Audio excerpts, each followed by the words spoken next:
Bienvenidos mis hermanos y hermanas a un nuevo episodio en el podcast Inclina tu oído. Yo soy Mario J. Jiménez y me acompaña el único e inigualable DJ Habana. ¿Qué lo que, mi gente? Que Dios le bendiga. En el día de hoy tenemos un programa bien interesante y creo que de mucha bendición. Y lo que estaremos hablando en este día es de que si se puede confiar en la palabra de Dios. ¿Es confiable la palabra de Dios? Así es, y no solamente si podemos confiar, pero también por qué. Vamos a dar unas cuantas razones. Esperamos que no sean muy nuevas para ustedes, pero si lo son, mucho mejor, porque la razón por la que podemos confiar en la palabra de Dios tiene fundamento, tiene peso. No es un tema de desilusión o una ilusión que una persona se hace, sino que hay evidencia para que podamos confiar en ella. Y yo sé que muchas personas tienen sus razones para no confiar en la palabra de Dios y tienen todo el derecho de tomar la decisión con respecto a eso. El tema está, Cristian, es que honestamente negar que el hombre ha participado en la escritura es un error, porque de hecho no hay duda de que la palabra de Dios, la Biblia, fue escrita por hombres. O sea, que Exacto. es mejor, ese sería uno de los mejores argumentos para una persona que me diga, sí, es verdad, o sea, no te lo voy a negar, estamos en la misma página. Hay gente que se involucró en la creación de las escrituras.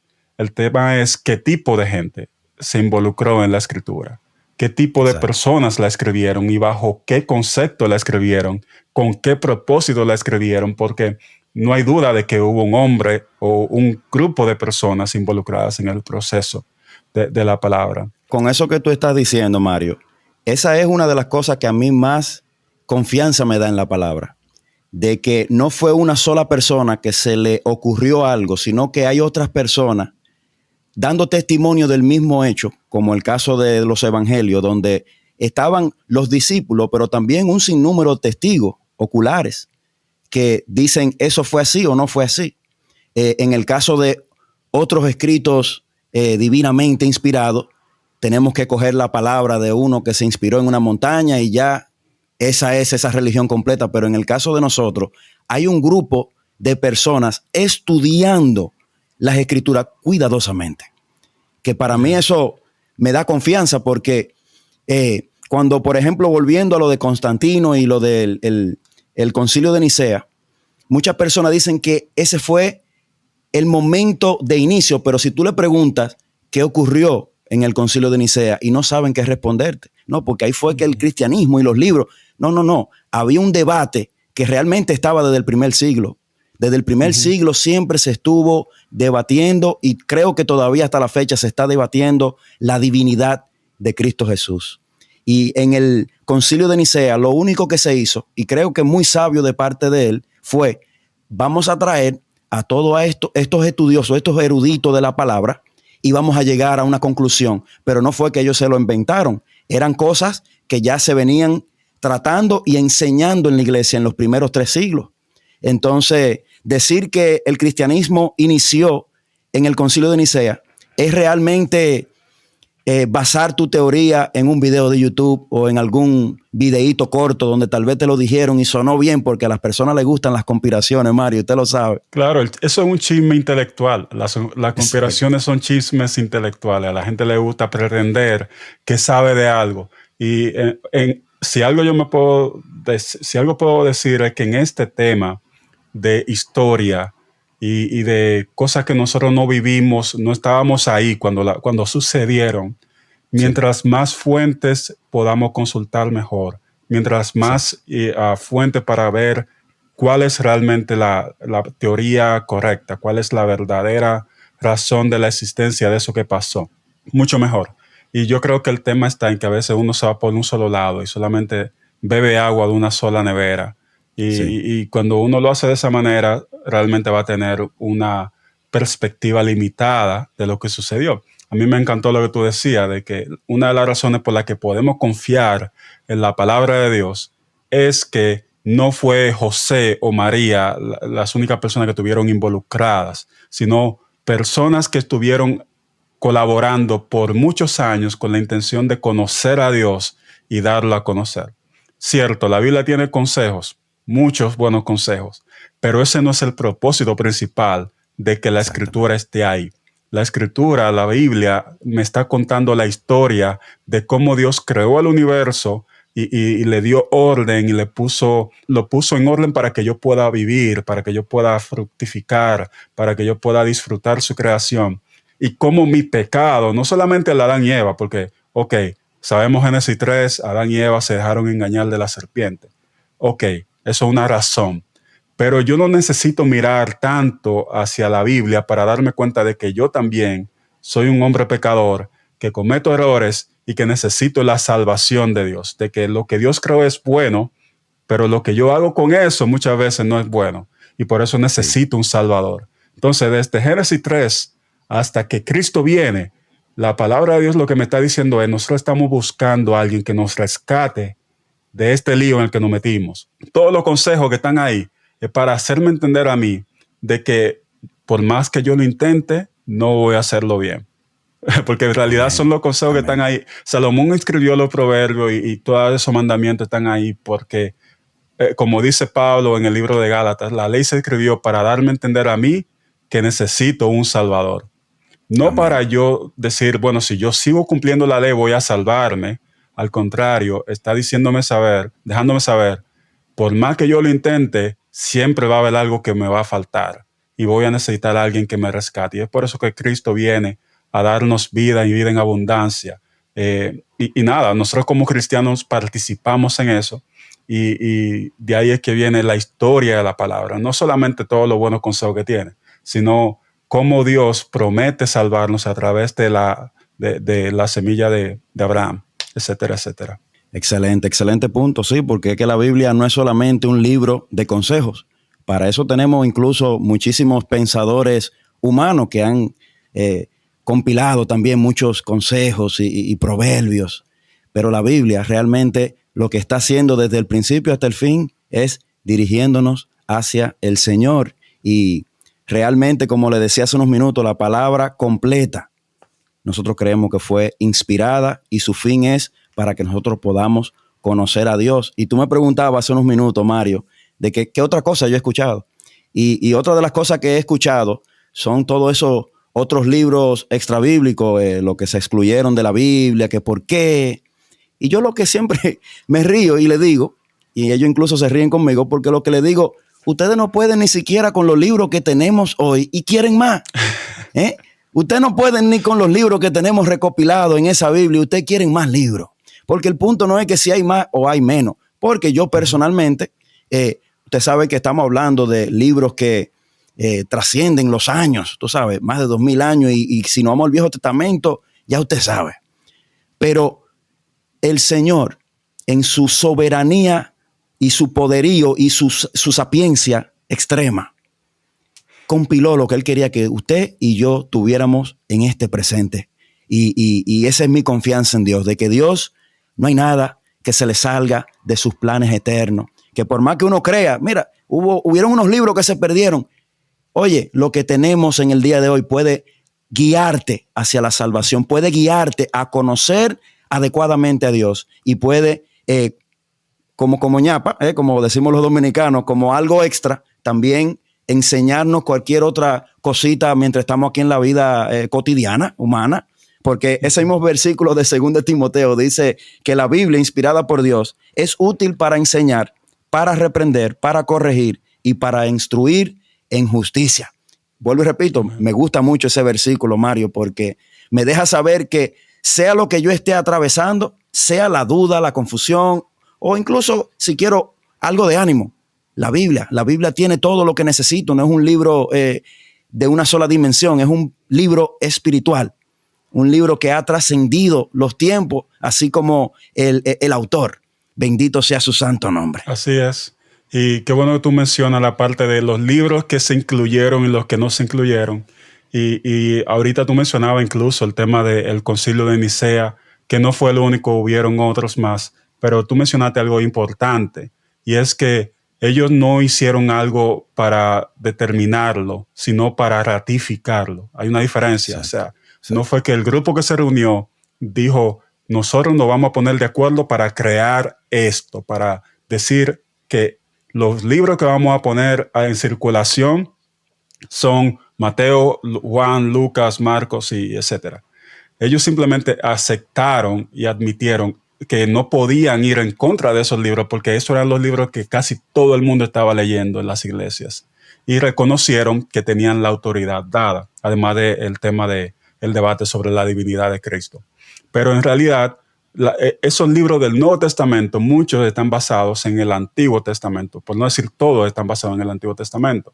Y Sí. los libros del Antiguo Testamento, aunque la Biblia católica tiene los deuterocanónicos, que son una colección de libros que en la Biblia protestante no están, la Biblia hebrea original no ha sido modificada nunca. Es decir, esos libros que están en la Biblia protestante, los 39 libros del Antiguo Testamento, han sido los libros que se han recopilado por generaciones. Y los Exacto. libros que están involucrados o insertados en la Biblia católica son de un periodo de entre cuando se terminó el libro de Segunda de Crónicas al periodo cuando Cristo viene, que es el periodo intertestamentario.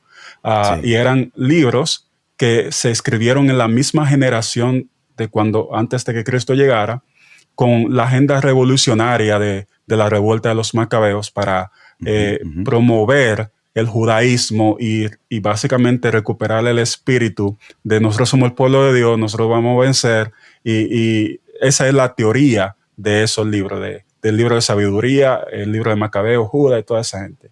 Ahora bien, la Biblia hebrea nunca ha sido modificada. Es una colección que se armó por más de 1000 años. Y muchos de esos libros son recopilaciones de otros libros y un grupo de personas se encargó de manifestar en sí la palabra y de guardarla y de darle el respeto que se merecía.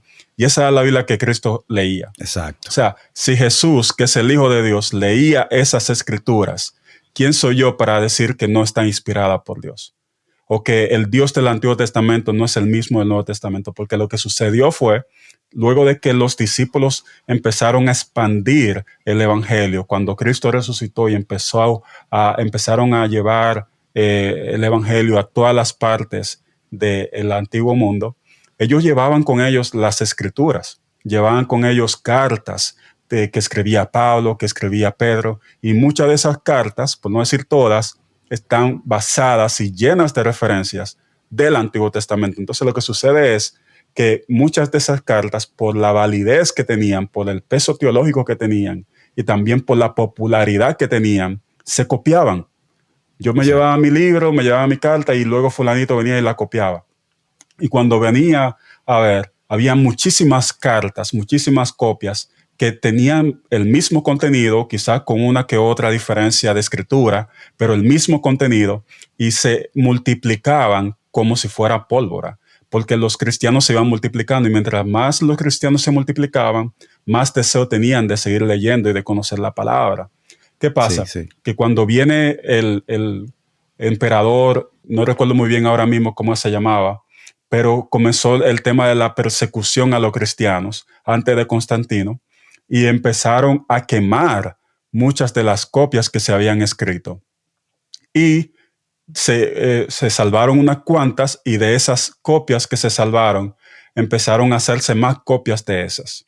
Y así fue como se consiguió lo que se llama el texto masorético, el texto mayoritario, que es el libro o el compendio de cartas que se utilizó para traducir la Biblia en latín, la Biblia Reina Valera, y muchas de las Biblias que comenzaron a ser populares entre nosotros se basaron en una traducción del latín que estaba basado en ese texto que se encontró luego del año 300. No sé si ese recorrido, man, desde cuando se empezó a contar la historia de la creación hasta el concilio del 300, es confuso, pero la idea es, man, que Dios colaboró con el hombre para que se escribiera la palabra de cómo conocerlo a él. Y por medio de muchísimos años y de muchísimas personas, las escrituras se han conservado, la mayoría de una forma intacta, sin ningún tipo de confusión, o de error, como mucha gente dice, que no creen en la Biblia porque está llena de errores, pero los errores que encuentran son errores quizás gramaticales o quizás errores de transcripción, no de contenido. Por eso la Exacto. palabra es inerrante y es inspirada por Dios y podemos confiar por completo en ella. Aleluya. Oye, eso es perfecto. Y yo sé que hay muchas personas que este tema quizás le interesa y nunca ha indagado, pero es algo bien interesante. Y otra cosa que me gusta mucho de lo que usted está hablando, Mario, de que, por ejemplo, se han ido conservando. Cuando uno estudia cómo se han ido conservando, porque ya cuando la Biblia han estado circulando, se han seguido encontrando versiones de la Biblia donde podemos confirmar que las escrituras que tenemos hoy en nuestra Biblia siguen siendo las mismas. Se han conseguido escritos aún más viejos todavía. Por ejemplo, hubo el gran, lo que se llaman los Dead Sea Scrolls, los libros del Mar Muerto, donde apareció casi el Viejo Testamento entero, un sinnúmero del Nuevo Testamento. Y cuando tú lo pones lado a lado, vienen siendo igual. Como decía Mario, como eran escritos a mano, a veces hay una palabra aquí, una palabra allí, donde quizá el escriba cometió un error, pero en el texto en sí no hay confusión. Entonces, eso es bueno que tú mencionas sobre los textos del Mar Muerto, que eran unos pergaminos, unos rollos, que una comunidad de judíos había básicamente preservado y como vivían en esa área, la guardaban en esas cuevas. Y se consiguieron muchas copias que eran idénticas ya a las traducciones que teníamos, pero con algunas que otras diferencias. Pero eso señala dos cosas muy importantes. Lo primero es que no hubo una agenda de manipular el texto bíblico. No hubo. O sea, hay una evidencia clara de que lo que la palabra de Dios enseña, el mensaje central, no ha sido manipulado, ni ha sido tergiversado, y tampoco es confuso. O sea, el mensaje es: nosotros somos creación de Dios, no hemos rebelado contra Él y necesitamos un Salvador. No hay que ser un sabio ni tener un doctorado en teología para entender eso. Las demás cosas, si uno quiere, se puede ir en profundidad, y para eso hay seminarios y hay instituciones de estudio bíblico. Pero el mensaje central sigue siendo el mismo. Lo segundo es que mientras mayor es la abundancia del contenido general y también original, mayor es la oportunidad de comparar las copias que uno tiene ahora. Entonces, muchas de las copias que se utilizaron para escribir, por ejemplo, la versión Reina Valera, que fue basada en la traducción en latín, la Vulgata, fue basado en una copia mayor, o sea, más antigua, más nueva que las que encontraron en el Mar Muerto. Entonces, ¿qué pasa? Hay gente que dice: yo no creo en tal traducción de la Biblia porque sacaron tal y tal pasaje. Ok, yo entiendo, pero si uno lee las notas al margen o al pie de página, se da cuenta que dice: algunos manuscritos no incluyen este pasaje, o algunos manuscritos tenían este pasaje, como que dicen algo así, porque me están dejando entender a mí como lector de esta traducción o de esta versión, de que hay una diferencia entre los manuscritos originales y los manuscritos populares con los que se escribió tal y cual versión. Eso pasa mucho con la versión internacional, que ponen esas notas al pie de página, porque se están basando en otros manuscritos que tienen unos contenidos diferentes. ¿Qué tú opinas sobre eso, Cristian? ¿Cómo tú manejarías esa situación si alguien viene a donde ti y te dice: bueno, es que tal versión